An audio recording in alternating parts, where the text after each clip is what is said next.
I want you to picture an undertaker. Like, just close your eyes for a second. Well, assuming you're not behind the wheel, of Yeah, if course. you're driving, please keep your eyes on the road. But for everyone else, just let your brain conjure up that image. And if you're, like most people who have consumed literally any media in the last 100 years, you're probably immediately picturing a highly specific, very gothic caricature. Oh, absolutely. You're seeing someone straight out of a gloomy Victorian novel. Exactly. Or like a dramatic Western movie. It's always this stark black suit, right? The prominent top hat. Carrying a measuring tape. Yes. Carrying a measuring tape, standing in the shadows, looking incredibly solemn, entirely devoid of humor, and, let's be real, just fundamentally unsettling. It's a trope for a reason. It is. It's an archetype that is baked so deeply into our cultural consciousness that it basically borders on mythology at this point. But it really makes you wonder, like, how accurate is that picture today? Or I guess more importantly, how accurate was that macabre caricature ever? Well, it's an enduring image, but the reality is that this Hollywood stereotype is completely divorced from the actual nature of the profession. Totally. And we rely on that Gothic shorthand because as a culture, we're just deeply fundamentally uncomfortable with mortality. Yeah, we really are. We invent these shadowy figures to create a buffer, between ourselves and the reality of death. We make them out to be these mysterious, almost supernatural figures because it's just easier than facing the fact that the people who manage our final transitions are just normal people. Right. Normal, highly empathetic humans. Exactly. Dealing with incredibly complex logistical and emotional challenges on a daily basis. Yep. The truth of this industry isn't found in some haunted parlor. It's found in the intersection of advanced logistics, subtle psychology, and just profound human connection. Which is exactly what we are getting into today. Welcome to the Funeral Channel network feed, where today's deep dive is going to completely dismantle that gloomy stereotype once and for all. It's long overdue, honestly. It really is. Today, using an incredibly comprehensive essay on the history and evolution of funeral service, along with some supplementary terminology data, we're going to explore the hidden, day-to-day reality of the death care profession. It's a fascinating journey. We're going to travel back to a time when the person building your dining room chairs was also responsible for burying your grandfather. Which is still wild to think about. So wild. We will explore how a massive, tragic historical conflict completely overhauled the underlying science of the industry, like literally overnight. We're also going to decode the subtle but philosophically massive differences between the titles these professionals have used over the last century. Because the words we use really matter here. They do.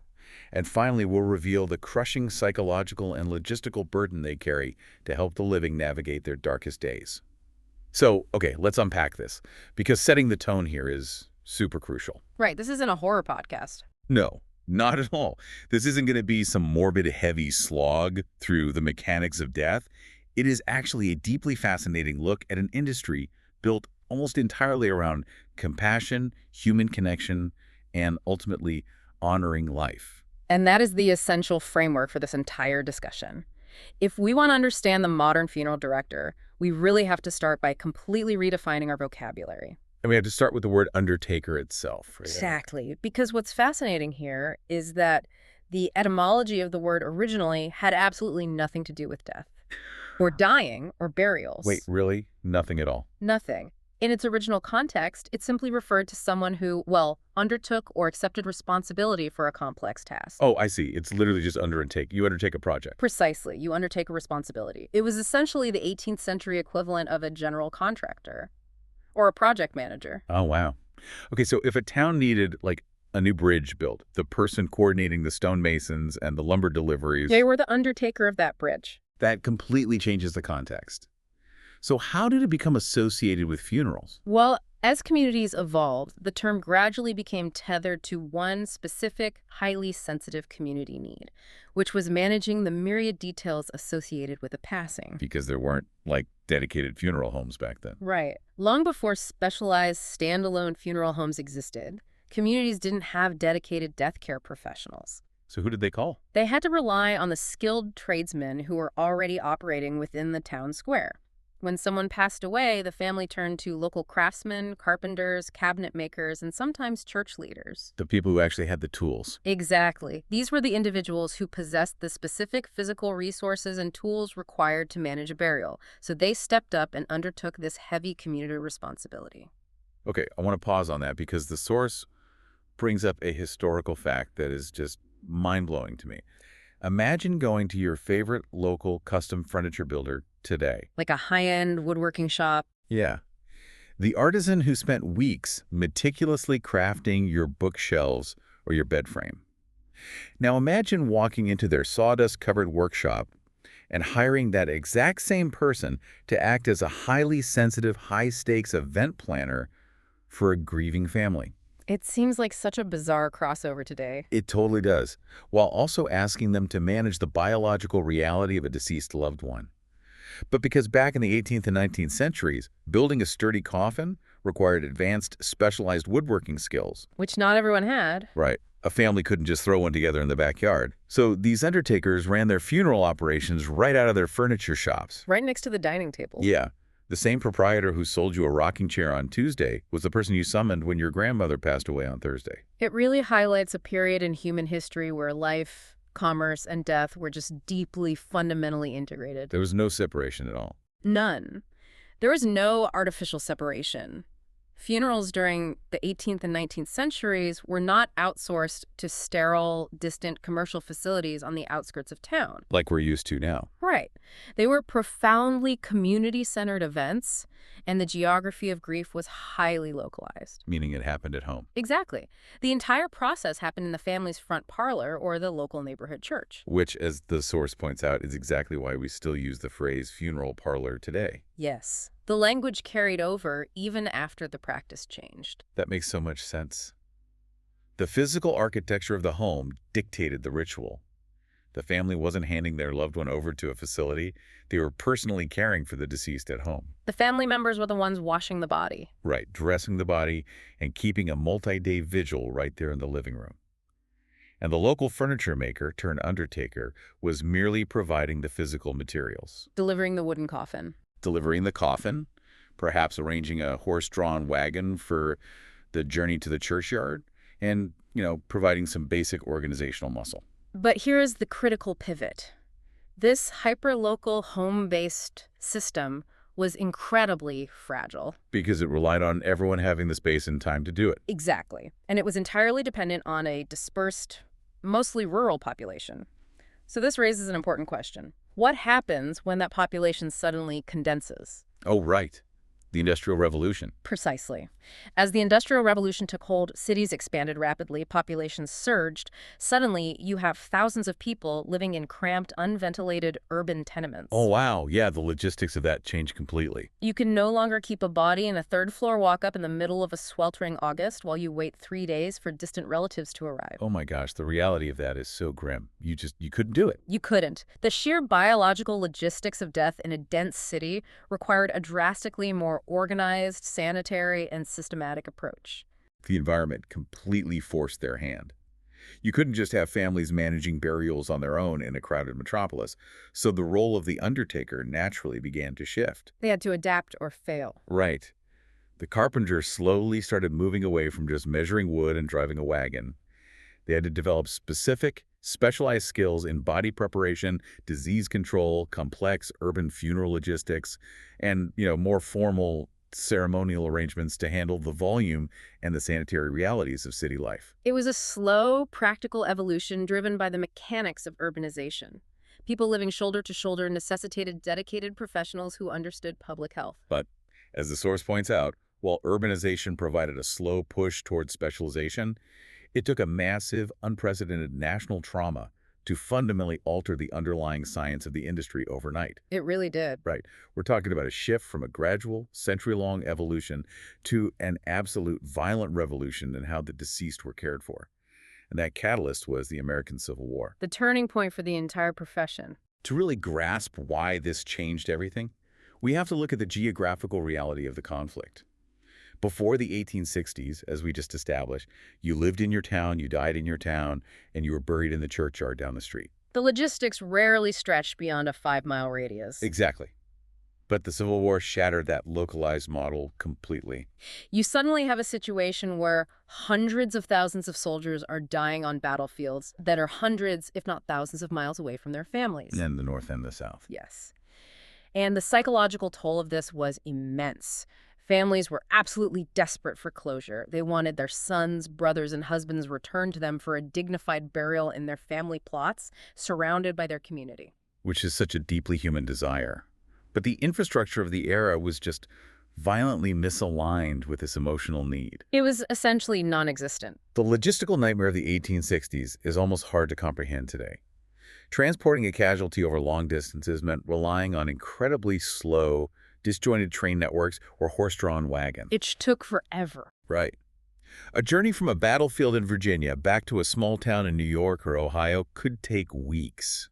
And nature, especially in the brutal heat of a mid-Atlantic summer, takes its course incredibly rapidly. Very rapidly. Returning these soldiers home in a condition that would allow for a viewing, or even a safe public burial, was biologically impossible without intervention. And this is precisely where the science of embalming transitions from a niche academic concept to a widespread logistical necessity. Because before this, embalming wasn't a normal thing, right? Not at all. Prior to the war, embalming was largely an anatomical practice confined to medical schools. Just to preserve cadavers for prolonged surgical study. Exactly. It certainly wasn't something your local furniture maker had ever considered doing in his shop. But the agonizingly slow train journeys from the battlefields necessitated a solution. They needed to buy time. Embalming chemicals offered a way to arrest the natural processes of decay just long enough to get that soldier on a train and back to their mother's parlor. Okay, I want to push back on the timeline here for a second because this feels like a massive conceptual leap for a tradesman. It is a massive leap. Are we really saying the local town carpenter who was building cabinets suddenly picked up a syringe and became a rudimentary chemist? Because that seems like an impossible jump in skill sets for one person to make overnight. You're entirely right to question that because it wasn't the carpenters who suddenly became chemists. Okay, that makes more sense. This moment marks a violent bifurcation in the industry. The people who stepped in to perform these early battlefield embalmings were often individuals with medical backgrounds. Oh, like doctors. Surgeons, rudimentary anatomists, people who saw a desperate logistical need and filled it. This development drastically elevated the technical baseline of what it meant to care for the dead. So they basically hijacked the profession from the carpenters. In a way, yes. It effectively severed the profession from the furniture shop forever. You could no longer just be a skilled woodworker. The emerging profession now demanded a working knowledge of arterial anatomy, chemical preservation, and infection control. Wow. So the war ends, but you can't put the genie back in the bottle. Families had now seen that it was possible to preserve a loved one. They had a new expectation. Right. To delay the inevitable long enough to gather the family and say a proper goodbye. And that expectation carried straight into the 20th century. It became the new standard of care. The temporary battlefield preservation techniques laid the groundwork for the modern, dedicated funeral home.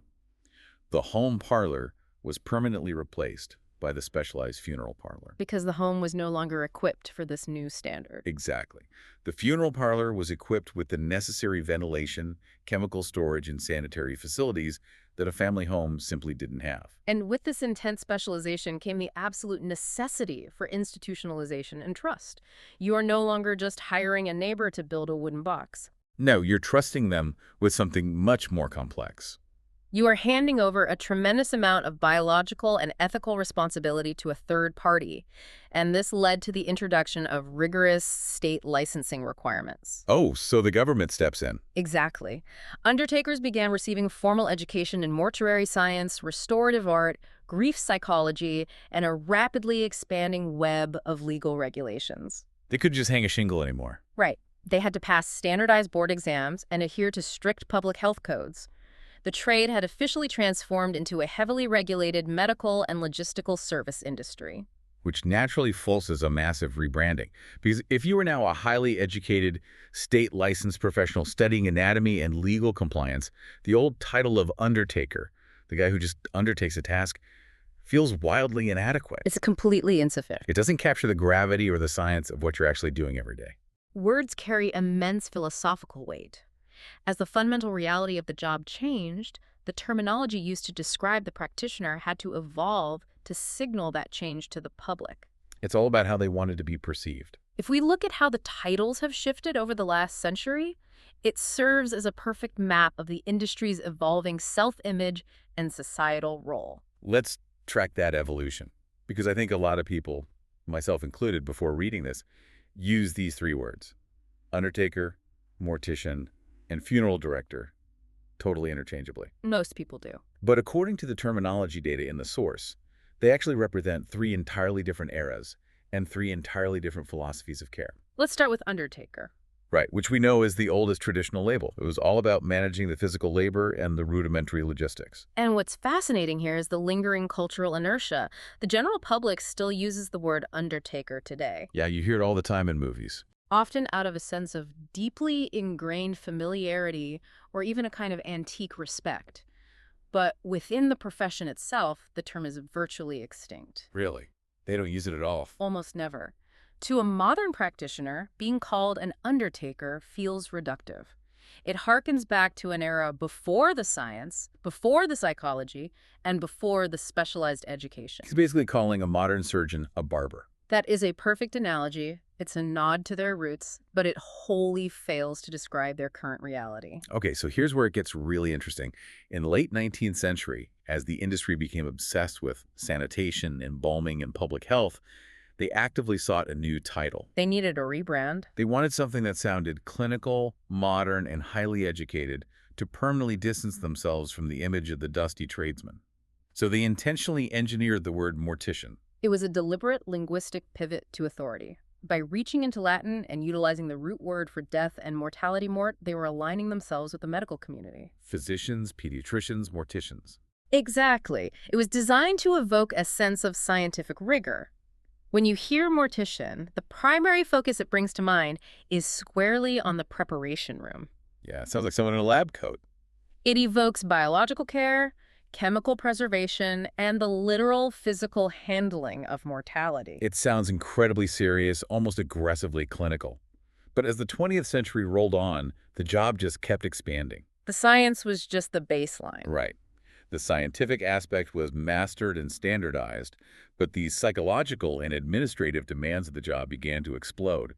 Navigating life insurance, managing complex family dynamics, coordinating multi-location events. All the interpersonal stuff. Exactly. The clinical term mortician didn't capture any of that interpersonal work, which brings us to the modern industry standard, the funeral director. And if we connect this to the bigger picture, the shift to funeral director is arguably the most important evolution in the history of the profession. Really, the most important. Because it represents a total philosophical realignment.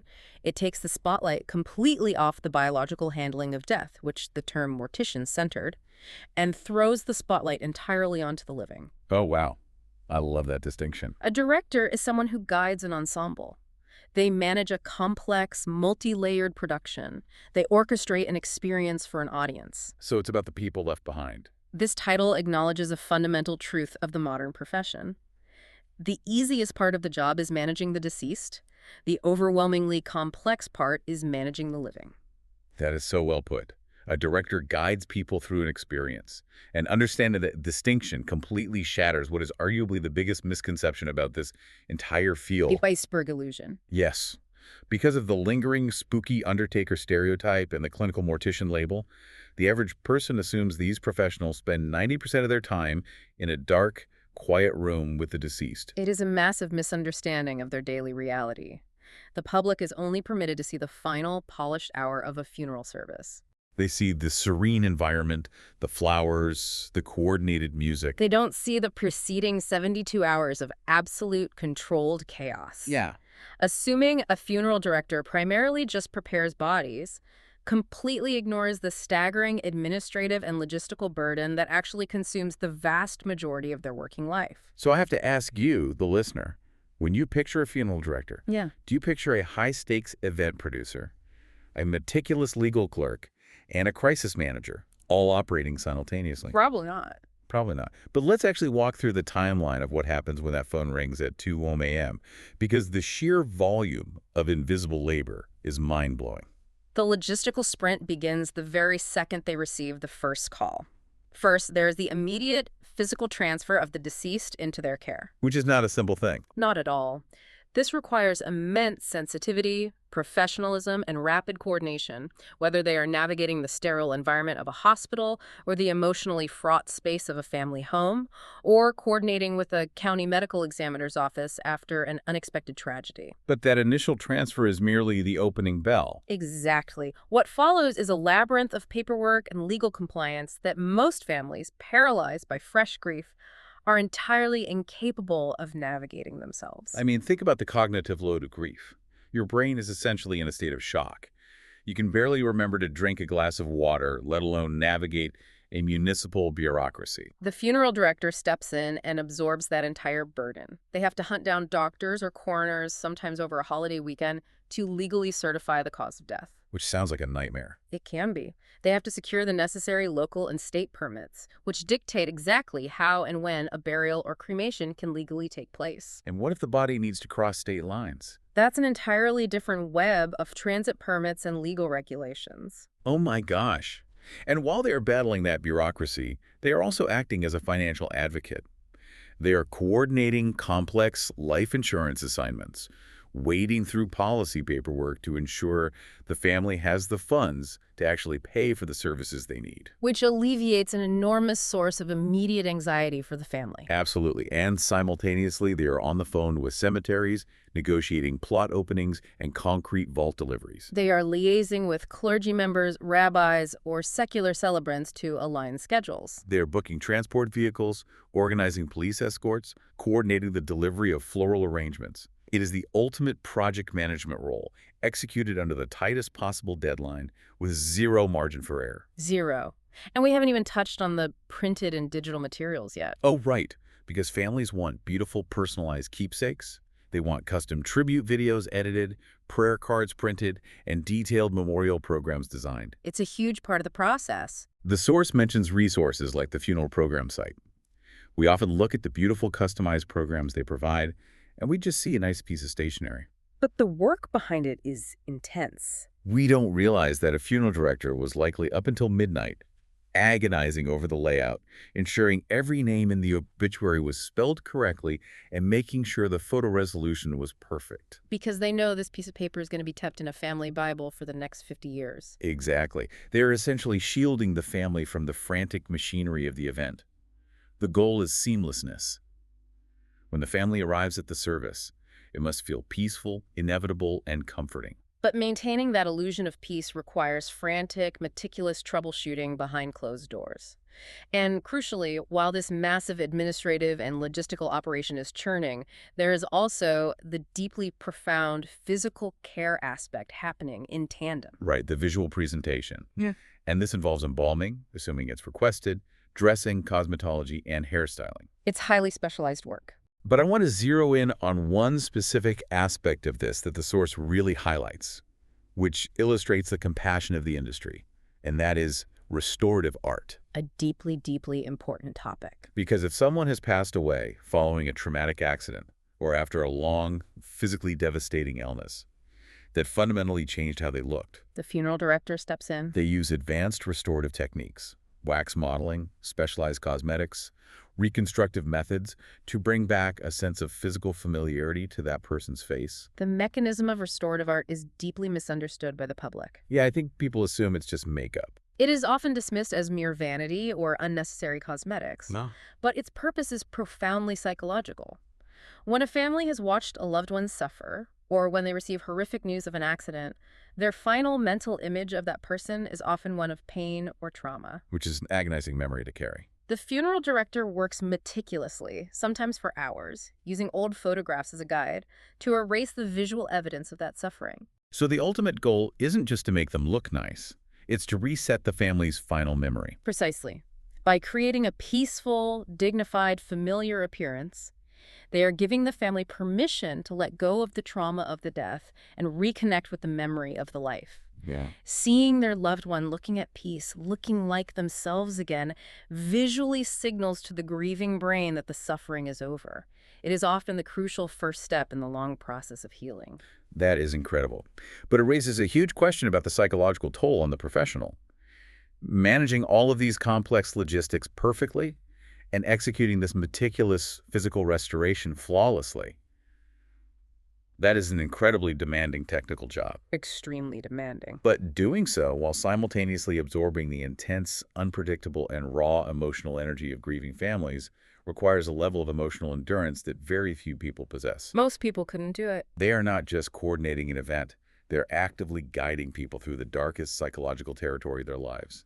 Let's talk about the arrangement room. The heart of the job, really. Because the popular media depicts undertakers as these emotionally detached, cold figures who just blankly hand you a catalog of caskets.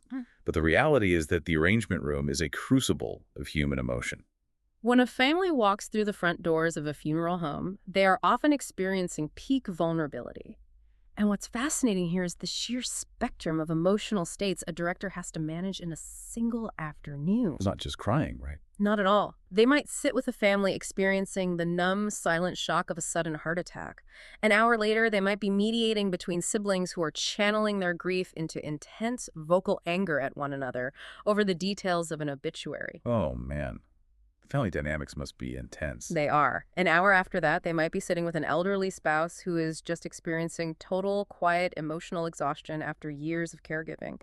The funeral director must rapidly assess the emotional temperature of the room and adapt their communication style instantly. And right in the middle of this emotional hurricane, while their brains are flooded with cortisol, these families are suddenly forced to make a barrage of expensive, permanent, and highly sensitive decisions. Decision fatigue on top of grief. Right.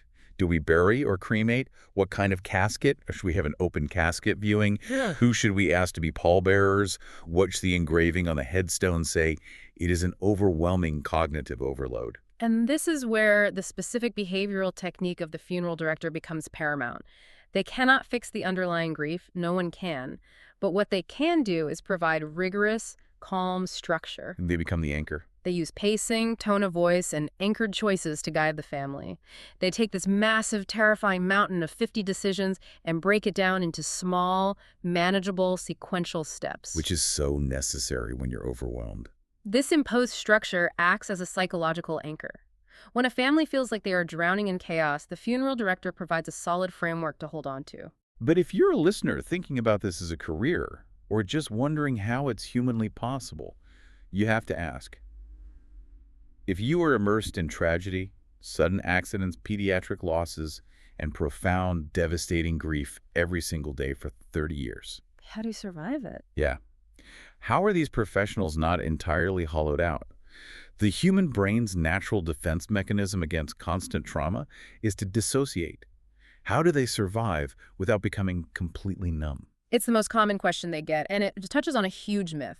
The public assumes that because funeral directors maintain their composure, they must be desensitized to the pain. Because how else could you do it? But the truth is, true desensitization would actually make them terrible at their jobs. Because empathy is the core requirement of the work.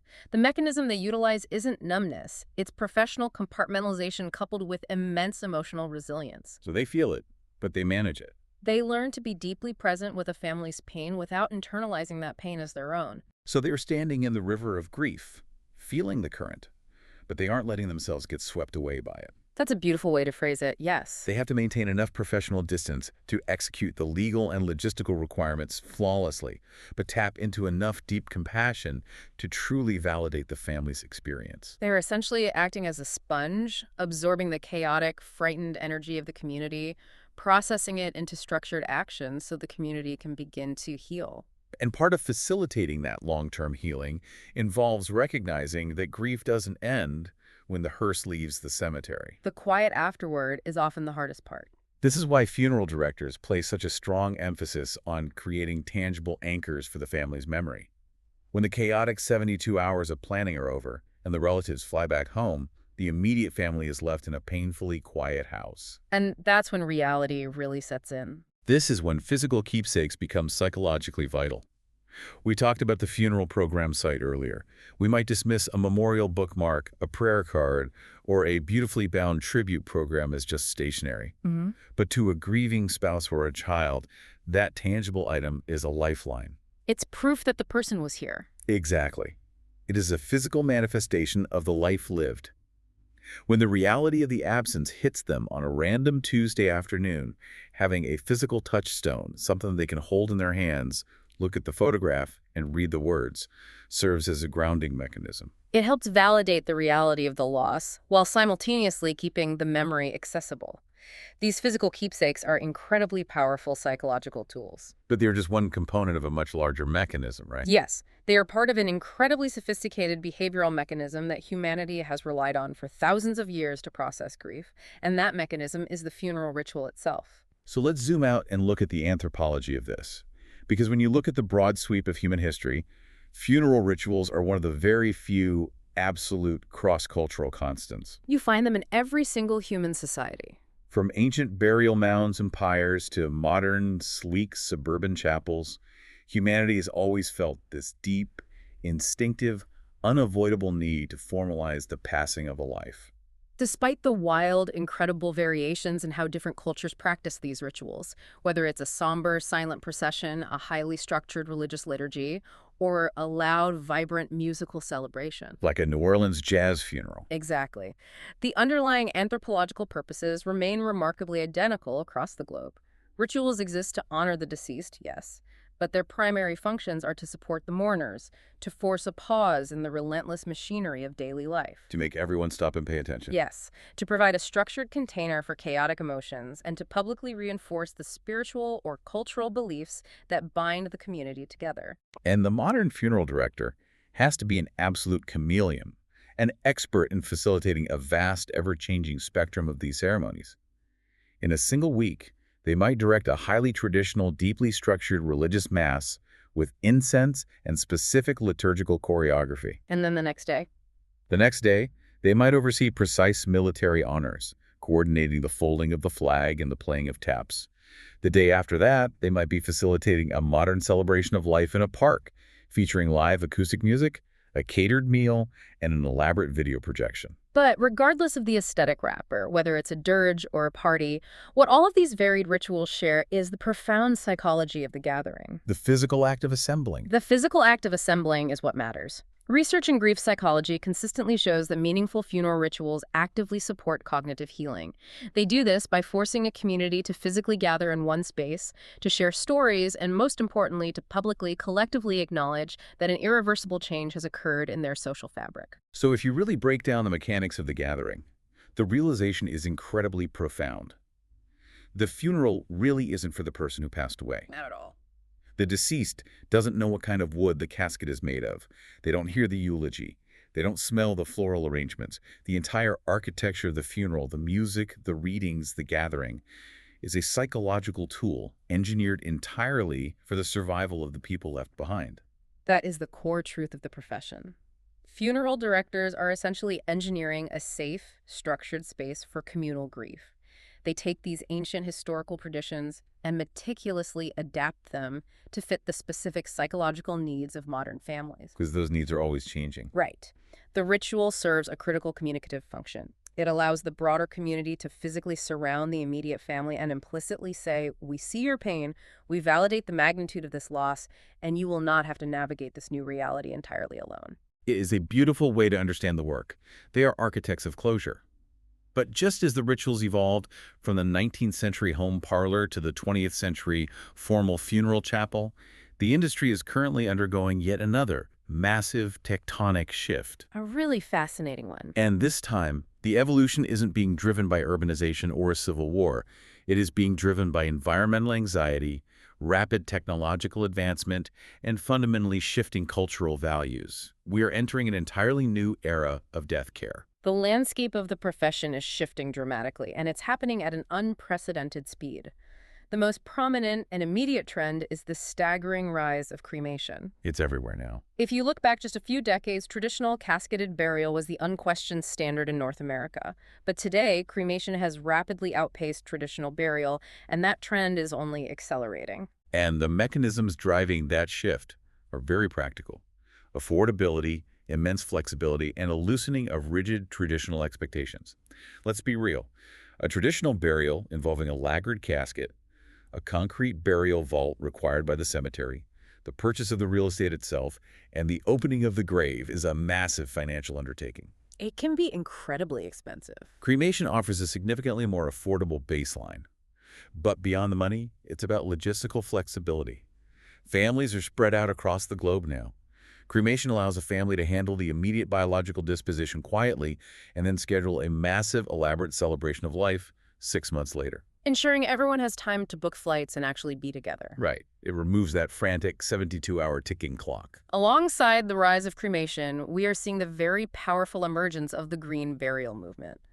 This represents a fascinating shift toward eco-conscious end-of-life options. I've been hearing a lot about this. We have a generation of highly environmentally aware individuals who are looking at the traditional 20th century burial process and pushing back. They are looking at the gallons of embalming fluid, the tons of steel and exotic woods buried underground, and the massive concrete vaults designed to prevent the earth from settling. And they're saying, no thanks. They are saying, I do not want my final act on earth to leave that kind of permanent toxic footprint. So what does a natural burial actually look like in practice? The source breaks it down as a total rejection of the preservation mindset. These individuals are actively choosing to skip the embalming process entirely. Which brings us back to pre-Civil War practices in a way. Exactly. They are rejecting metal caskets in favor of biodegradable shrouds, hand-woven willow baskets, or simple unvarnished pine boxes. Just returning to the earth naturally. And rather than a manicured lawn with marble headstones, they are choosing to be laid to rest in protected, natural woodland areas, where the burial actually helps conserve the natural landscape. It's an intentional return to the absolute simplest, oldest form of burial, but it's driven by very modern environmental ethics. It's a beautiful synthesis of the ancient and the modern.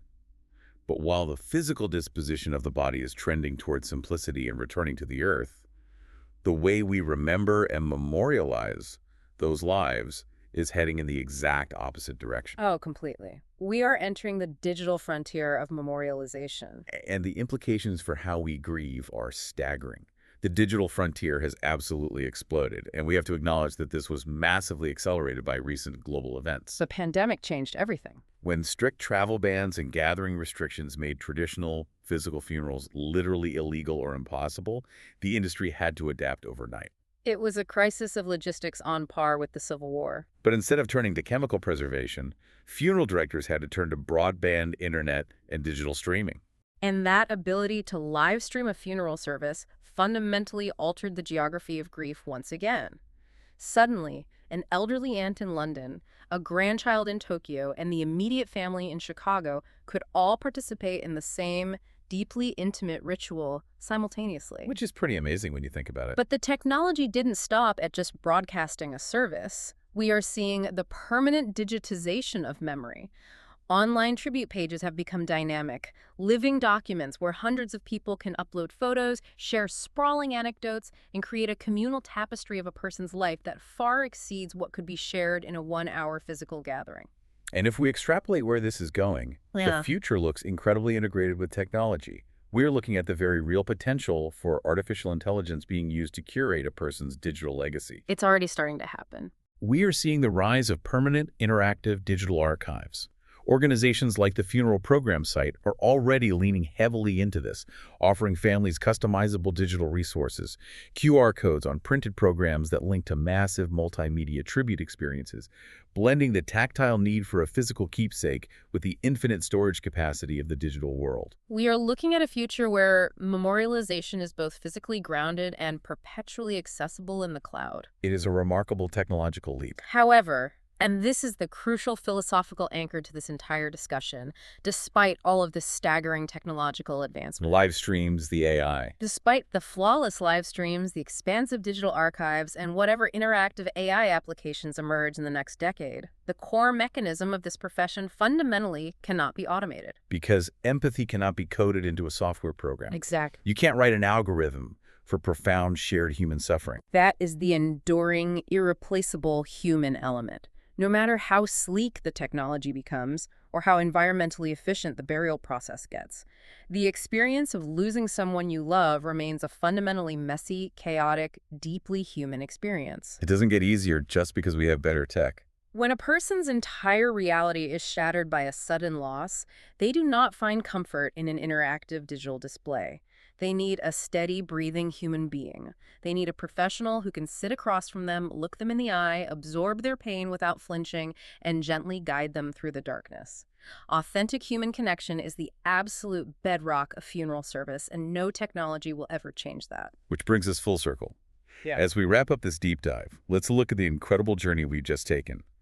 We started by asking you to picture a spooky, one-dimensional Gothic undertaker lurking in the shadows. But what we found is a dynamic, constantly evolving profession. We traced the lineage from a local town carpenter building wooden boxes in the back of a dusty furniture shop, who was violently thrust into the logistical nightmares and chemical innovations of the Civil War, and who eventually transformed into a modern, highly trained, heavily licensed professional. Today's funeral director is an absolute polymath. They are part high-stakes event planner, part meticulous legal coordinator, part environmental consultant, and part profound grief counselor. They wear so many hats. They are managing a staggering amount of invisible logistical complexity, navigating local laws and international shipping, all while simultaneously holding space for the deepest, most volatile emotional pain a family can possibly experience. And while it is completely natural for all of us to try and avoid thinking about death because, it's uncomfortable, it's frightening, and it represents the ultimate unknown understanding, the reality of this profession is incredibly crucial.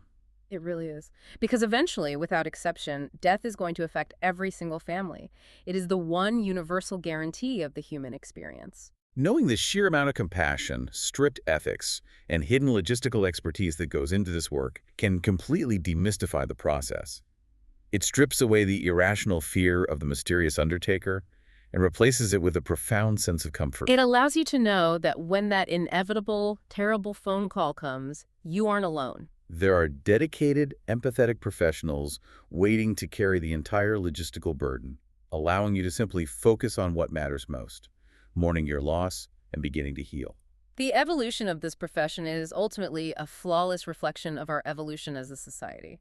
From the intimate, community-driven home parlors of the 1800s to the sanitary, highly formal, medicalized chapels of the mid-20th century, to the eco-conscious natural burials and the highly personalized, globally connected digital streams of today. The way we handle our dead is a direct mirror of our society's core values, fears, and hopes at any given moment in history. It says everything about who we are. And that leads me to one final provocative thought to leave you with today. Something to really mull over on your own that builds on everything we've just explored. I love these final thoughts. If our funeral rituals are indeed a perfect mirror reflecting what our society values most, what will the funeral rituals of 100 years from now say about who we are becoming today? Wow.